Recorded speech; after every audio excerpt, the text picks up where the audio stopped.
I knew something was wrong before I even turned onto my road. You ever get that feeling in your chest where the world suddenly feels out of place, like somebody moved the furniture in your house while you were asleep? Yeah, that kind of feeling. I'd been gone almost 3 months, down in St. Louis for an agricultural genetics conference. Boring stuff to most people. But for guys like me, it matters. Seed contracts, soil data, disease resistance, yield forecasts. That's the business. My family's been farming outside Millhaven, Nebraska since my great-granddad came back from the war with $50 and half a lung. We don't grow sweet corn for tourists to take pictures in. We grow seed corn, high dollar, tightly controlled genetics. One bad season can wipe out years of work. And when I came home, there was a damn movie theater sitting in the middle of it. I'm not exaggerating either. I'm talking a full-blown drive-in theater, giant screen tower, speaker poles, fresh blacktop parking rows cutting through my research plots like somebody took a knife to a living thing. There was even one of those glowing retro signs out front that said Starlight Drive in big red cursive letters like some nostalgic postcard from 1958. I just sat there in my truck for a second staring at it. I remember saying out loud, "You have got to be kidding me." The weird part is, my brain didn't even go to anger first. It went to confusion, pure confusion. Because you don't accidentally build a theater on somebody else's land. A fence maybe, a shed, hell, even a driveway. But not this. This took months. Planning permits, concrete, survey crews, utility trenches. Hundreds of decisions had to happen for this thing to exist. And somehow every single one of those decisions crossed onto my property. I pulled farther up the road and climbed out. The smell hit me first. Fresh asphalt baking under the July sun mixed with popcorn butter drifting from the concession stand. That smell honestly made me angrier than the building did. Because somebody was already testing equipment. They were preparing to open. On my land, I walked out into the lot and my boots stopped right where row 12 used to be. That was one of my isolation plots. 3 years of drought-resistant crossbreeding gone under 6 inches of asphalt. You know what the craziest thing about farming is? People think dirt is just dirt.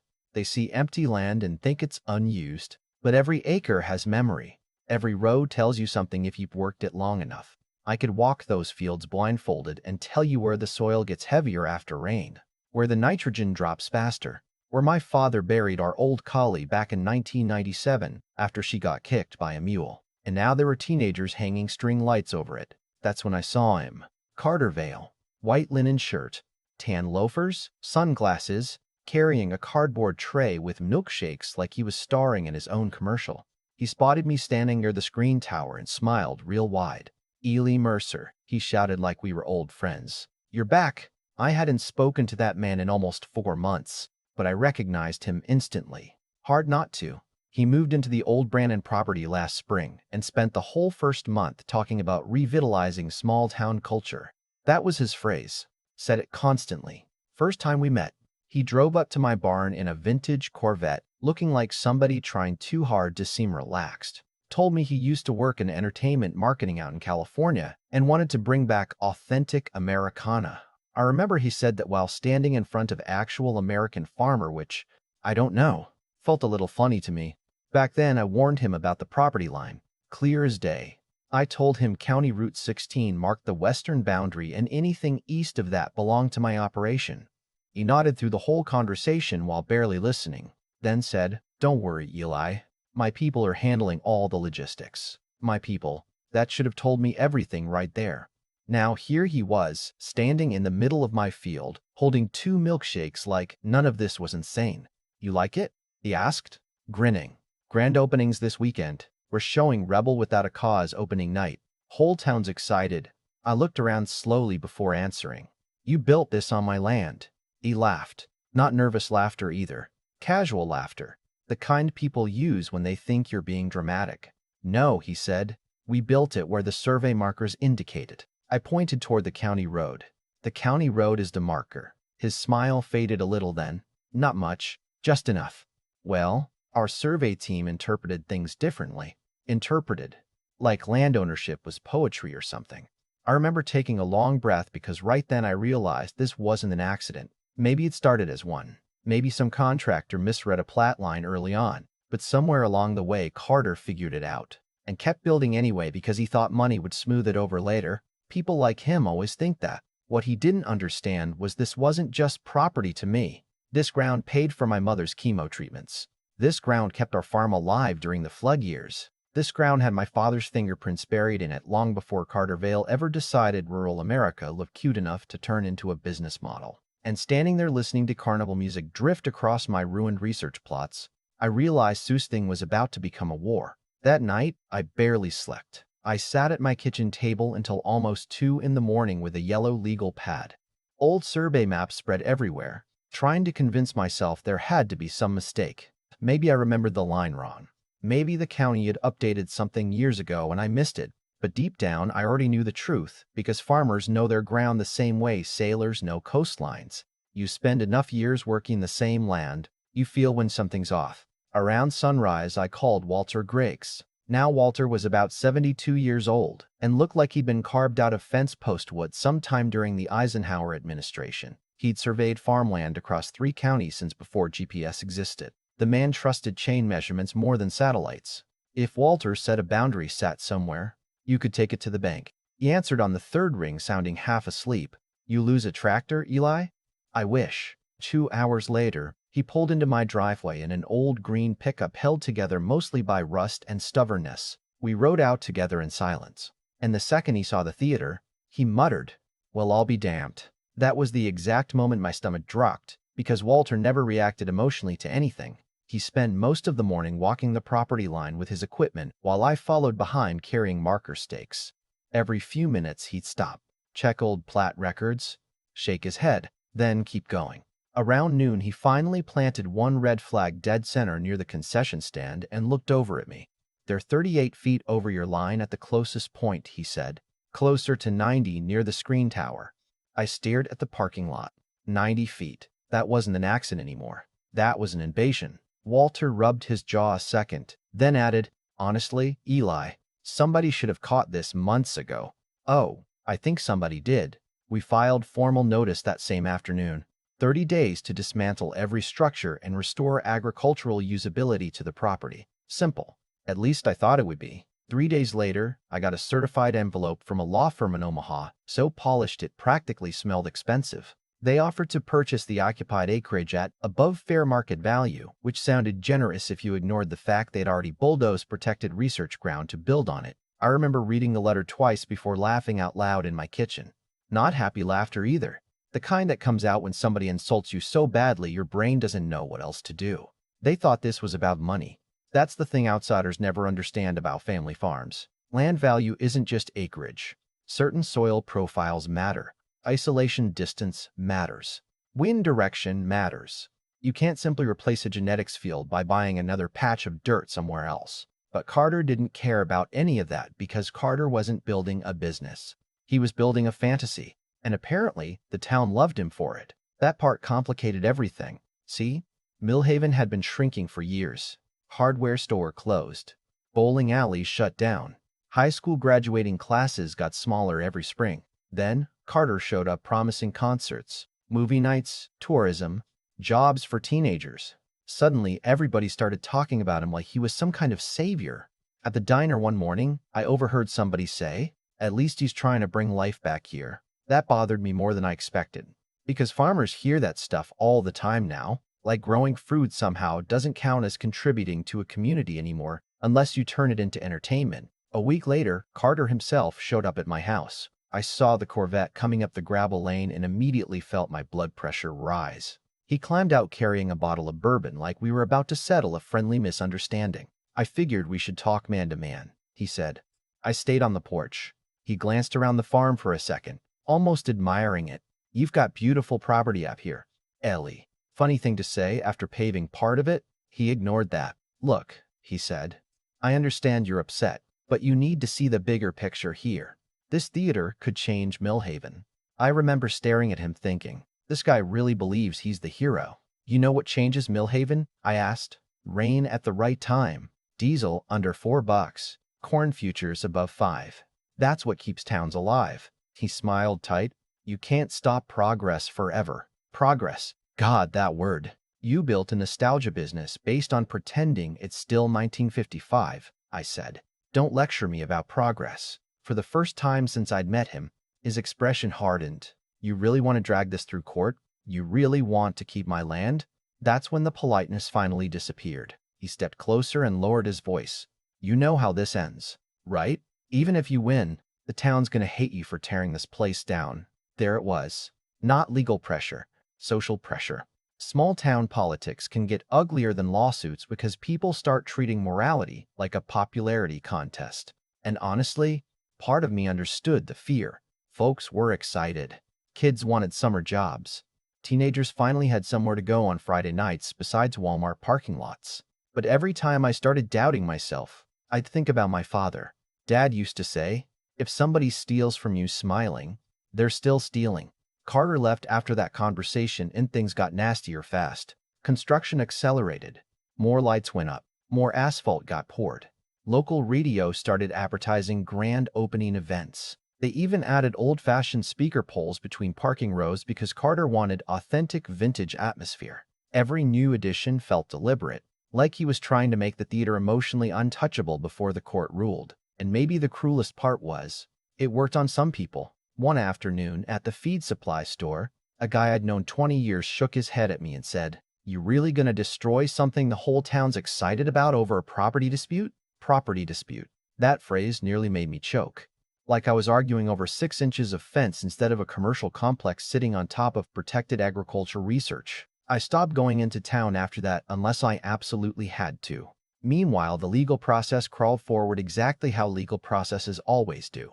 Painfully slow and wildly expensive. Depositions, survey reviews, soil evaluations, contract assessments. Carter's attorneys tried everything.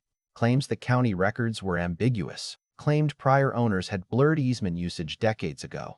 Claimed the economic value to the community outweighed restoration costs. That last argument almost made Judge Holloway laugh out loud during preliminary hearings. And thank God for Judge Holloway, by the way, because unlike most people in that courtroom, he actually understood farmland. Third-generation ranch family. Grew up branding cattle. The first day he reviewed the survey records, he leaned back in his chair and said, "So let me get this straight. Your client built an entire entertainment venue without confirming the property line?" Even Carter's attorneys looked embarrassed by then. But Carter himself? Still arrogant. Still smiling for local newspapers. Still acting like this whole thing would eventually disappear if he just kept moving forward confidently enough. Opening weekend got announced before the trial even finished. That's when I realized something dangerous about men like Carter Vale. They mistake patience for weakness. Because I hadn't yelled, hadn't threatened him publicly, hadn't done anything dramatic. I just kept documenting everything quietly. And quiet men scare arrogant people the least right before everything falls apart. The final hearing happened on a gray Thursday morning in October. I remember rain tapping against the courthouse windows while Walter explained the boundary measurements for nearly 2 hours straight. Carter sat there looking irritated more than worried, like this entire process inconvenienced him personally. Then Judge Holloway issued the ruling. Clear, direct, brutal. The entire Starlight Drive-In complex existed on my property. Every structure, every paved row, every utility line. Carter's company had 32 days to remove all improvements and restore the land. Otherwise, authorization would transfer to me. I should have felt victorious right then. Instead, I felt tired, because deep down I already knew Carter wasn't going to comply. And unfortunately, I was right. The 32 days came and went like a slow-moving storm. Everybody pretended not to see. At first, I kept expecting trucks to show up. Demolition crews, electricians, somebody starting the teardown process. But every morning, I drive past the property and see the same thing instead. More cars, more lights, more people lined up at the concession stand buying popcorn on top of my ruined fields like none of this was real. Then opening weekend hit. You ever experience anger so deep it suddenly becomes calm? That's where I was by then. Not yelling, not pacing, just quiet in a way that probably worried people who knew me well. Friday night, the Starlight Drive-In officially opened to a sold-out crowd. Classic cars rolled in from 3 counties away. Teenagers took selfies under the neon sign. Somebody posted drone footage online calling it the rebirth of Millhaven. Meanwhile, underneath all that excitement sat compacted research soil that would take years to fully recover. I watched part of it from the cab of my truck parked down the road. Didn't stay long. Couldn't. The whole thing felt like watching strangers throw a party inside your childhood home after kicking the front door in. Saturday morning, I met Walter out by the equipment shed before sunrise. Cold air, heavy fog, sitting low over the fields. Neither of us talked much because there wasn't much left to say. The court order sat folded inside my jacket pocket. Walter finally broke the silence. "You sure you want to do this yourself?"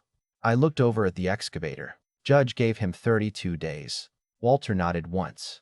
"Then, let's document everything." By 2015, the sheriff's department had already arrived to supervise. Couple deputies stood near the county road drinking gas station coffee while Walter photographed every structure one last time for records. There's something surreal about legal destruction. Everybody acts strangely polite right before millions of dollars start collapsing. The drive-in was empty when we rolled in. Fog drifted around the speaker poles while old movie music still played softly through outdoor speakers. Somebody forgot to shut off overnight. Honestly, that part almost felt creepy, like the place knew what was coming. I climbed into the excavator and just sat there a second with my hands on the controls. People online later acted like I enjoyed what happened next. Truth is, I didn't. Not exactly.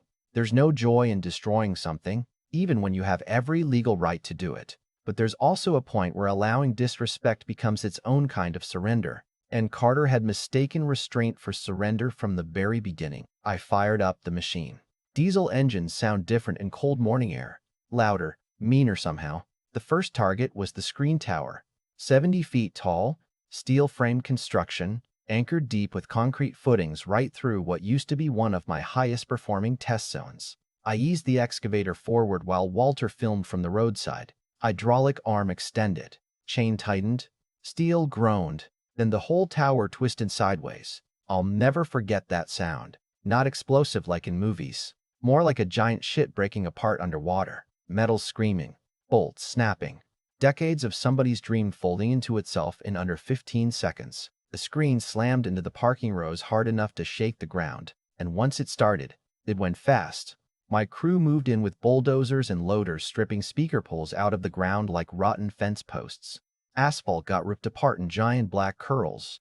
Electrical trenches opened back up. Concrete foundations cracked under steel tracks. By noon, the concession stand was gone too. That building bothered me most for some reason. Maybe because Carter had designed it to look charming on purpose. Red stools, chrome trim, old jukebox inside. He wanted people to feel nostalgic walking in there. Even though half the town wasn't old enough to remember the era he was selling. One of the younger deputies watched the roof collapse and muttered, "Damn." Yeah, damn. Around mid-afternoon, Carter finally arrived. I saw the Corvette flying down the county road, throwing gravel everywhere before he even stopped. He jumped out screaming before the engine fully died. "What the hell are you doing?" I climbed down from the excavator slow and handed him a copy of the court order. "What does it look like?" His face was red. Not sad, not heartbroken, angry, like somebody had embarrassed him publicly. "You couldn't wait another week? We had investors flying in. You had 32 days. This place mattered to people." I looked around at the broken concrete, torn wiring, piles of twisted steel laying across my field. You know what mattered to me? The farm my father left me. For a second, neither of us spoke. Wind blew dust across the demolished parking lot while machinery idled behind me. And standing there looking at Carter, I finally understood something. He never hated farmers, never wanted to hurt anybody. That's what made the whole thing worse. He genuinely believed his vision mattered more than ownership, more than history, more than the people already living there before he arrived. Somewhere along the line, he convinced himself good intentions erased consequences. That mindset destroys more communities than bad people ever do. He shook his head slowly like he still couldn't believe this was happening. "You just killed the best thing this town's had in 20 years. "No," I said quietly. "You did that when you built it on somebody else's land." He didn't answer after that, just stood there watching cranes load pieces of the screen tower onto flatbeds, while workers peeled the last strips of asphalt off my field. 3 months later, the lawsuit from Carter's company got thrown out completely. Judge Holloway ordered them to cover restoration costs, legal fees, and damages tied to my canceled genetics contracts. Cost them a fortune. But here's the part people still argue about around Millhaven. Some folks think I did the right thing. Others think I destroyed something the town desperately needed over pride and technicalities. And honestly, maybe that's why the story still follows me everywhere. because depending on where you stand, I'm either the farmer who defended his family's land or the bitter man who bulldozed a dream. All I know is this. Last spring, corn started growing there again, right through the middle of where the projector booth used to stand. And every time the wind moves across that field now, it sounds a whole lot quieter than it used to. So tell me honestly, what would you have done in my position? Would you have torn it down too? Or let the town keep the theater? Drop your thoughts in the comments, because I've heard both sides for years now, and people still can't agree who was really right.